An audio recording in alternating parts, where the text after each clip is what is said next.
পশ্চিমবঙ্গে বিজেপির জয়ের কারণে পাণ্ডবেশ্বর বিধানসভার ছড়া গ্রাম পঞ্চায়েতে ৭৮ নম্বর ও ৭৯ নম্বর বুথের প্রতিটি বাড়ি বাড়ি গিয়ে লাড্ডু বিতরণ করা হলো বিজেপি কর্মী আসিফ ইকবালের নেতৃত্বে।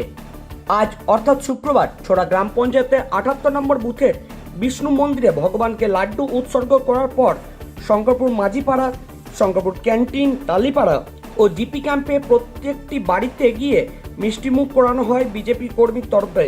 এই লাড্ডু বিতরণের ঘটনাটি স্থানীয় স্তরে দলের সক্রিয়তা এবং উৎসবের মেজাজকেই তুলে ধরে। সাধারণত কোনো জয় বা রাজনৈতিক সাফল্যের পর কর্মীদের মধ্যে এই ধরনের উৎসাহ উদ্দীপনা দেখা যায়। বিশেষ করে বুথ স্তরে বাড়ি বাড়ি গিয়ে মিষ্টিমুখ করানো জনসংযোগের একটি অন্যতম মাধ্যম হয়ে উঠল।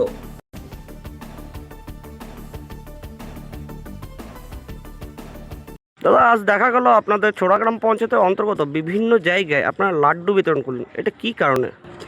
আমরা লাড্ডু বিতরণ করা আমাদের জিতেন্দ্র তিওয়ারিজি এখানকার বিধায়ক হয়েছেন, 4 তারিখে ওনারা জিতেছেন উনি, সেই জন্য তার উপলক্ষে প্রত্যেকটা বাড়ি বাড়ি বুথ নম্বর 79 আর 78 ছড়া অঞ্চলে প্রত্যেকটা বাড়িতে বাড়িতে আমরা মিষ্টি মুখ করেছি। প্রত্যেকটা মা বোন দাদাদেরকে সবাইকে মিষ্টি আমরা খাওয়াইছি। যা আমরা জিতে গেছি, যা অন্ধকার ছিল পাণ্ডবেশ্বর বিধানসভাতে 2021 থেকে, ওইটা আমরা ছাটিয়ে পরিষ্কার করে নতুন একটা সূর্য বার করেছি, যাতে প্রত্যেকটা মানুষের কাজ করতে পারি। আমাদের যশস্বী নরেন্দ্র মোদীজি একটাই কথা বারবার বলেন যে সবকা সাথ সবকা বিকাশ।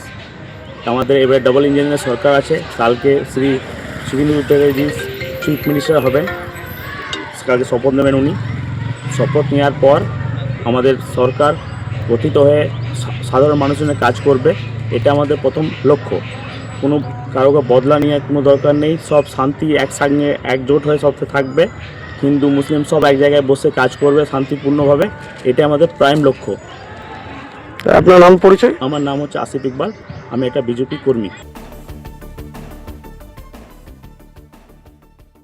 পাণ্ডবেশ্বর থেকে সৌমেনের রিপোর্ট, বঙ্গবার্তা।